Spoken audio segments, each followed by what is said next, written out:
This episode of the Golf Gambling Podcast from the Sports Gambling Podcast Network is brought to you by Underdog Fantasy. Sign up with promo code GOLFSGPN to get a 50% deposit bonus up to $1,000.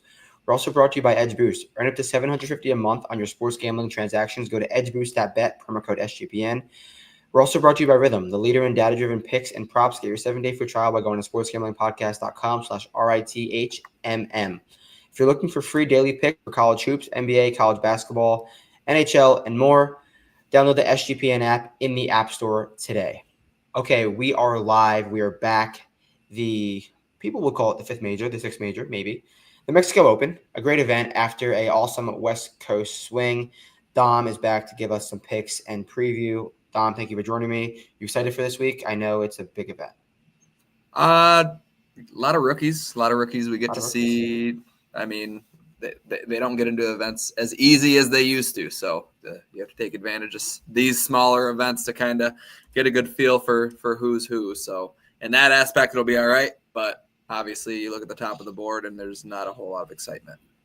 Yeah, you and I appreciate like up and coming Corn Ferry Tour guys more than a lot of people. Not that anyone doesn't appreciate it, but we just pay a lot of attention to those golfers and hopefully can try to snipe a few. I know that you like when you find one of your guys at like a Corn Ferry guy, you ride him, you stick with them. You're a truther, which is good. Like sometimes I find a guy and I don't stick with them, and then like they end up doing something cool, and I'm like, damn, I wish I was around, wish I was on him for this event. So.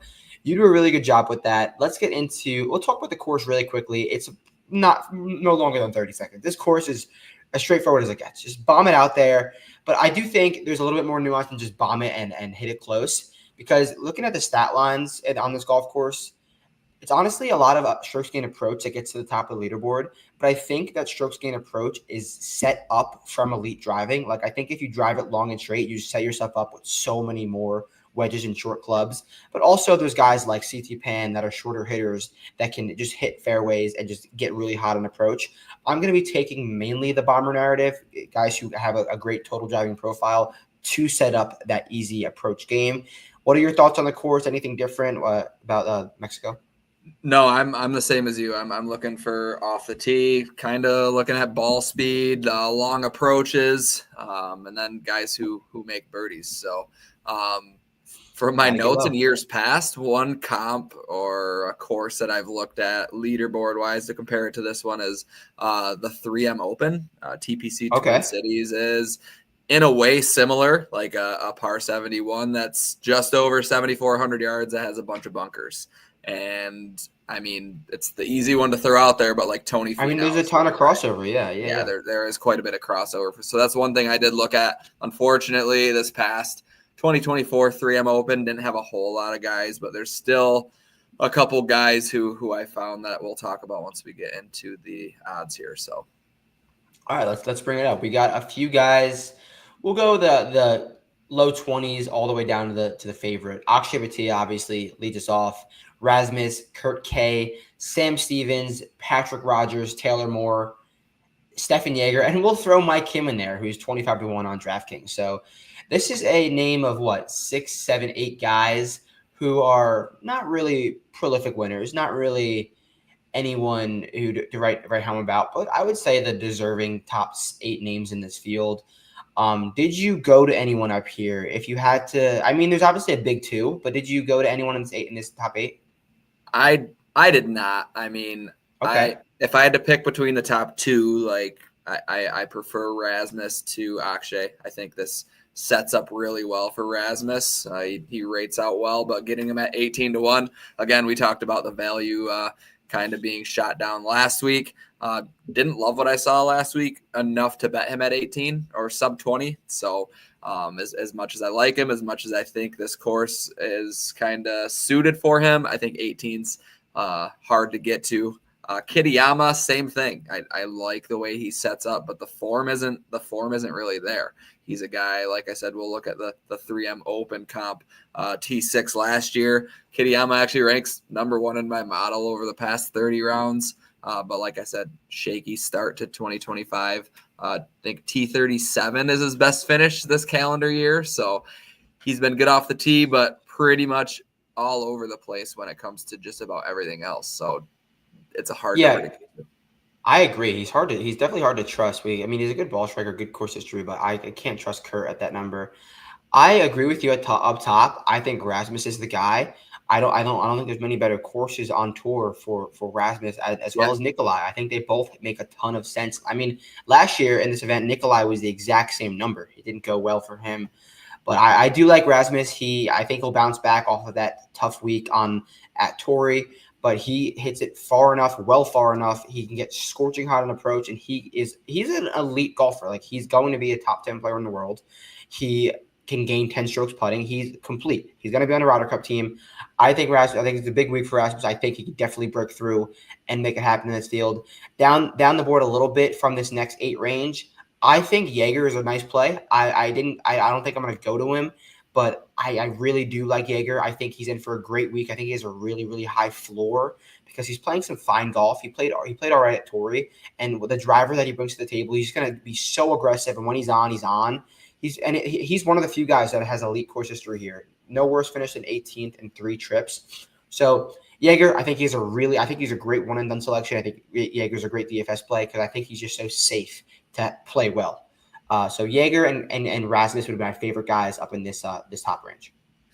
Yeah, and then one other guy that I'm very interested in is Taylor Moore. It's just the number. He's striping it.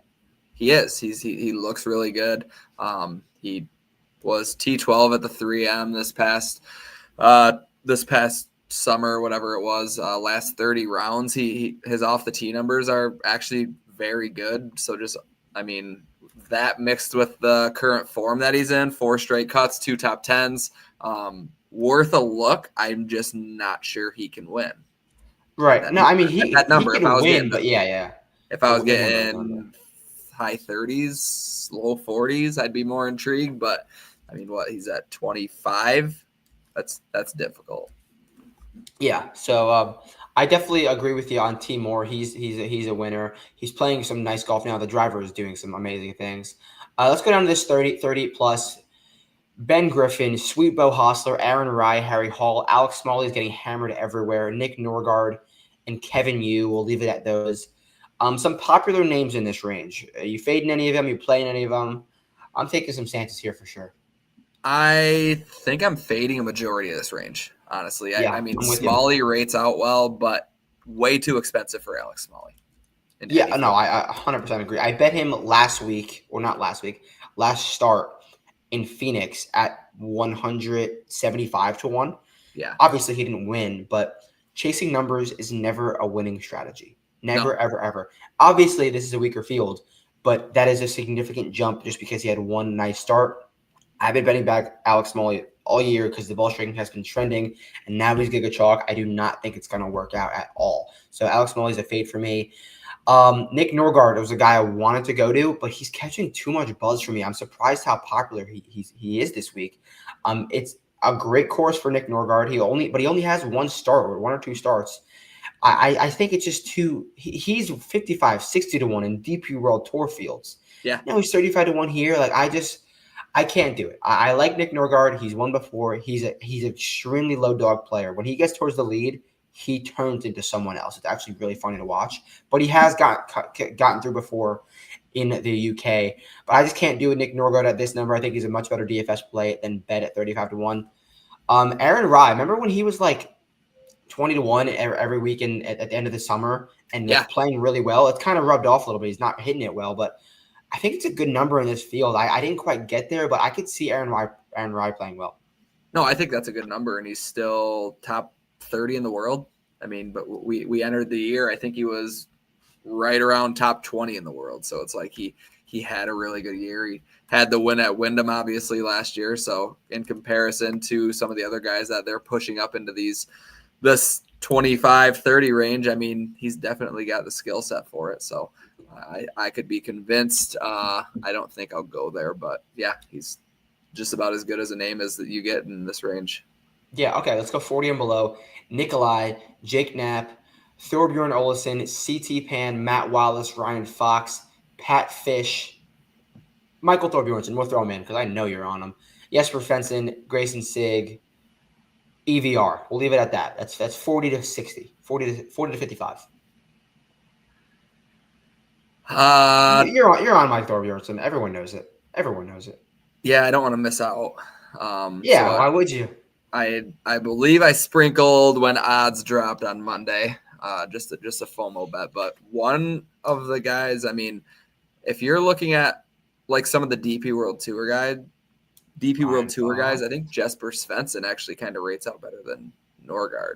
Like, yeah, I know. ESP is a better nice. number. Yeah, he's a great iron player. He's not quite as long as Norgard, but Right. he will hit fairways. He will not that guys are going to miss fairways here, but he will hit fairways and be long enough. And Jesper, when he gets going, is really, really good with the irons and decent with the putter. He's won before. He's won in Birdie Fest before. So I do like that call. I mean, at what's his number? He's 55 versus 35 Norgard. I 100% agree with you. I do.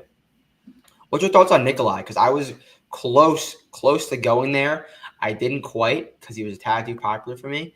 But Nikolai, I do have a strong feeling about. I like Nikolai for like a top 20 any market, basically.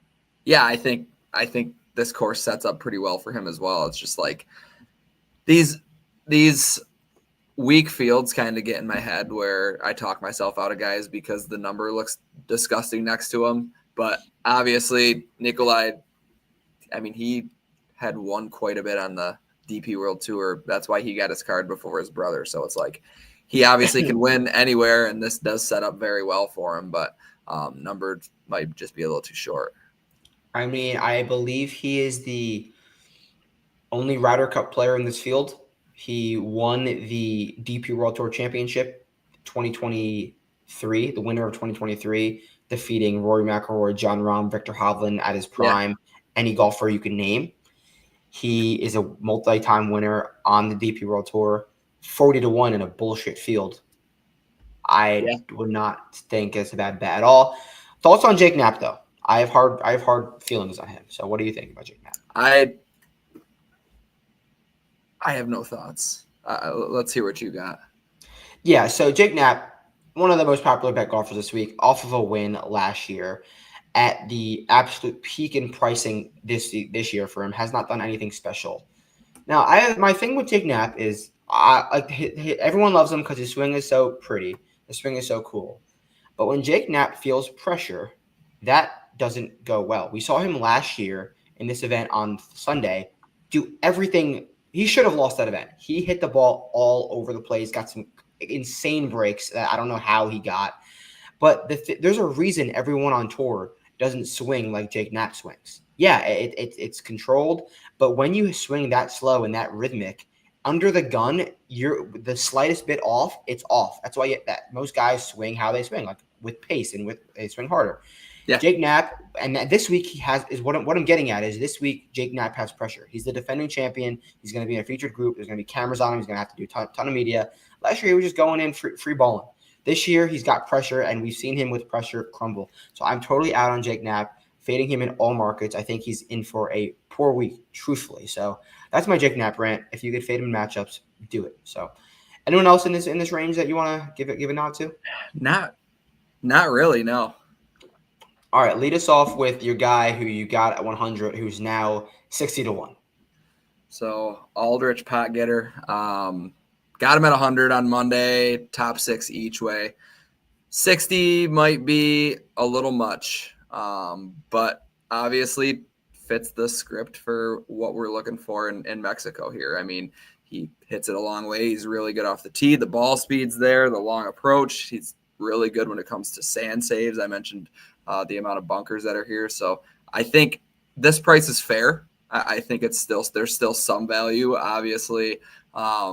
Very happy with the 100-1 that I got. Don't care if he doesn't win at that number. I'm just glad to be a part of it. But he's definitely contended over the last couple months in a couple different fields, a couple different events. So I think he's live to win. I think we'll see him win on the PGA Tour eventually, as long as he keeps this up. He's pretty impressed with what I've seen. He's 20 years old. So yeah, I mean, the talent is definitely there. I definitely have some guys 75 triple digits and below. But before we get into that, real quick, I got to run through some ads.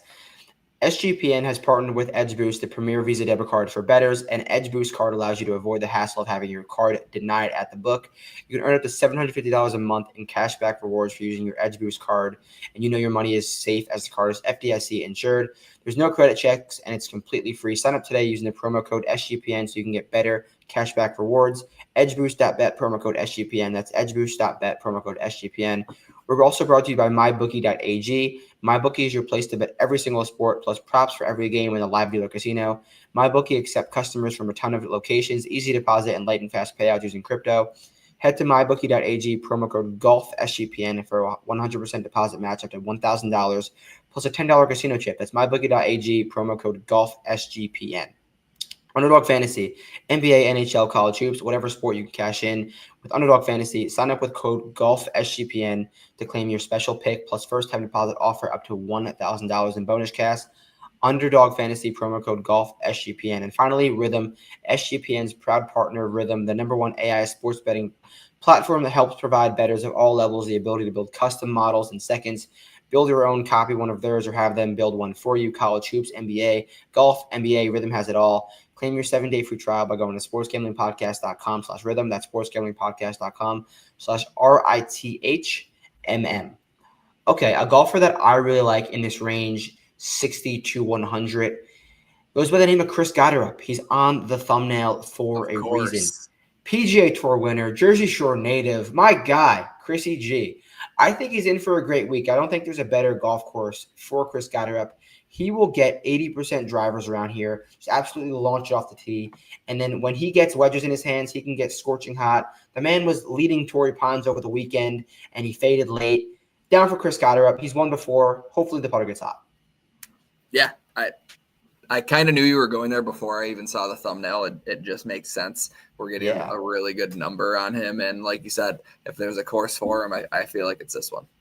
Yeah, I like it. And he's an easy guy to root for. So I love watching Chris Gotterup drive the ball. Anyone else you like down here? Because I think I got like a few more names to look at. Before we get to 100. I got a couple more, both as top 40 plays. Jacob Bridgman. I'm not going to give him out on this, but I did bet him. Okay, I knew it. I know you so well. It's just when I see the number, I just have to click it at this point. So people are saying prime Jacob Bridgman is like comparable to Tiger. I know. But the two guys I got for top 40, both are plus 140. Jackson Suber, a Korn Ferry Tour rookie, showed that he's able to go low, birdie or better on par 5. He's fourth in the last 20 rounds, currently fourth on tour and approaches 200 yards or further. Obviously a very small sample size, just being a month and a half in. And then last year on the Korn Ferry Tour, he was scoring like crazy. I mean, he was second in birdie average. I think he was fourth in par breakers. He just showed the ability to score. So it's kind of what you're looking for here, especially in a weak field. And Grillo at plus 140 on a top 40. I like it. Nothing makes sense there, like in terms of form or anything, but like great track record at the 3M. He's 4 for 5, all inside the top 25 with a pair of top 3 finishes. Obviously, I mentioned at the top of the show that I'm looking at guys who do well at the 3M. He's also fared pretty well here in Mexico, going 3 for 3, all inside the top 40. Like I said, hasn't been very good at all, but has shown up in the past, and we know what type of player he can be. I know he's burned me on a couple top 40s over the last month or so, but getting him at plus 140 in a very weak field, something you can maybe take advantage of. What a comment right here, because I was going to Hayden Springer next. I like him in all markets. I really, really do. I think he is an elite total driver of the golf ball, and I think that the books are not aware of his total ceiling. He was finished, I think, solo 6th at Torrey Pines, was leading on the weekend, and there's a great crossover with Farmers Insurance to the Mexico Open. I think Torrey Pines is a great bet in all markets. I think you can get ahead of him, and even if it doesn't work out here, just keep banging that Hayden Springer drum. I think he's so talented, because the most important skill set, I believe, in professional golf nowadays is total driving. If you could drive it long and straight, it sets up everything else. And Hayden Springer has that box checked already. So yes, I totally avow Hayden Springer outright, top 10, top 20, whatever market you want to do. But my top 40 or my top 20, my positional, is going to be Matteo Manassero, plus 330, top 20. DP World Tour guy came over this year, and his game is elite iron play. He's not going to hit it far. I mean, he's not going to hit it short. He's not going to hit it far as like the Bombers, but he'll play in the fairway, and he can get scorching hot with the irons. There was a period from like May to July where he was finishing top 10 nearly every single week contending on the DP World Tour. And that was like when the PGA Tour season was ramping down and like Rory was going over and playing in like the Irish Opens. Billy Horschel was going and winning some decent fields. And Manassero was contending and playing really well in those fields. So I hope if that stays, he should easily finish top 20 in this field. And it's a great number, plus 330. Yeah. Always like Manassero, especially. I think you're getting a lot of good value on some of these DP World Tour guys as well, especially the further that you go down. Any love for Will Gordon? He kind of rated out decent for me, and his starts are running out. I mean, I think he's got less than 8 starts remaining to gain his membership. I mean, like you think of what Will Gordon is. Will Gordon is a bomber who can hopefully get hot with the putter. So I'm definitely down for some Will Gordon. We got another question. Mac Meisner. Mac Meisner is, think of rookie year or year 2 Xander. I would say rookie year Xander Schauffele. He's very, very well-rounded, can spike in any category. Actually, not spiking in any category, just like extremely a little bit above average in every single category. Yeah. It's a good build for any golf course. So there's never really a week that I would say, no, Mac Meisner can't play well, but he's not a golfer that I'd say can spike and win yet. We saw him one time almost spike and win. That was at the Barracuda. But I don't know if you're asking about winning. I think in all markets he's good, maybe top 20, top 40 DFS play. I don't think he can win right now, but I do like Mac Meisner like at a macro level for sure. I'm going to go to my matchup of the week. I mentioned it earlier, but it's going to be Ben Griffin minus 130 over Jake Knapp. I know this isn't Bermuda, but Ben Griffin also loves a resort track, and I do think the pressure is going to get to Jake Knapp. I don't think he'll play well, so just going to be a fade. Ben Griffin over Jake Knapp. Do you have a matchup? Let me scroll through here. I was going to say, actually, yeah, I like Taylor Moore minus 130 over Alex Smalley. Like you said, I like that too. It seems like everyone's on Smalley. I don't think minus 130 is too much to lay for somebody that I prefer. But like you said, I think picking on Jake Knapp is a great spot. I mean, we've seen him. I mean, these signature events that he gets into, he's like dead last in odds, and for a reason, obviously. But it's like, I don't think the books think very highly of Jake Knapp. He's just a previous winner, so they're throwing him up into a range of golfers that they don't know how to separate. They really don't. I mean, no, you're right. You are right. So, yeah, that's a good call. All right, we'll wrap this up. We'll go shot for shot, give each other an outright. We'll go 3 outrights each. I'll lead us off. I'm gonna go with a guy by the name, I mentioned him earlier, Rasmus Højgaard. I'm taking the bullet. I'm going up top. Went up top last week. It worked out, so I'm going up top again. Rasmus, like I said, great course fit for him, in my opinion. He's going to bomb it. He has the ability to spike in every category. Unlike Mac Meisner, where he doesn't really have the ability to spike, Rasmus can spike in those categories and spike to win. So I do think it's a great course fit, good situation for Rasmus, playing some good golf. So Rasmus, I got a 22, but I would do it at 20.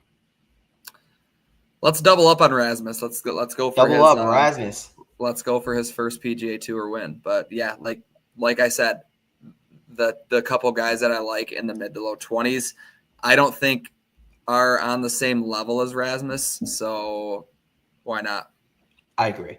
Okay, my second pick, mentioned him earlier, Chrissy G. Chris got her up. Just no questions, no thoughts. Bomb it on every tee. If you're Chris Gotterup's caddy and he's like, yeah, hit it. If the caddy says to Chris Gotterup, hit an iron off this tee, I want that caddy to be fired immediately. I don't care what golf course it is. I don't care where we are, but we're in Mexico now, so it's going to work. Driver on every single tee, maybe even the par threes. Just hit driver. You are so long. You are so talented. Rip driver all around, and that's going to lead to success. Chris got her up 75, 80 to 1, wherever you can get. What is your second pick? I'm just gonna say it. We'll go Jacob Bridgman 80 to 1. I would hate to miss out. I already did it, so I might as well throw him on there. All right, and my final pick, mentioned him earlier. What a call from Expert Suck. Hayden Springer, elite total driver of the golf ball, a guy who shot 59 on at the John Deere Classic and had a great week there. Almost won at Torrey Pines. The writing's on the wall for Hayden Springer to pop this week on a course like this. So I'm down. Good number here, Hayden Springer. And then my last one, I'm more so doing placements on him, but we'll go Jackson Suber at 110. Jackson Suber. Yeah, I mean, I had two friends text me who are not like in the weeds with golf, and they were like, "What do you think about Jackson Suber?" I'm like, I'm gonna be honest, like I really don't know. Like, I don't know. But like, I don't think anyone really knows. So yeah, so Dom, thank you as always for joining me. I think it's going to be a good week. We had a great start to this show since you came on in the fall. Winners every few weeks, so let's keep dialing in. Let's get one in Mex, and then we have the Florida Swing next. So Dom, I'll see you next week. You guys know where to find us. Any questions, feel free to reach out. I'll catch you guys next week. See ya.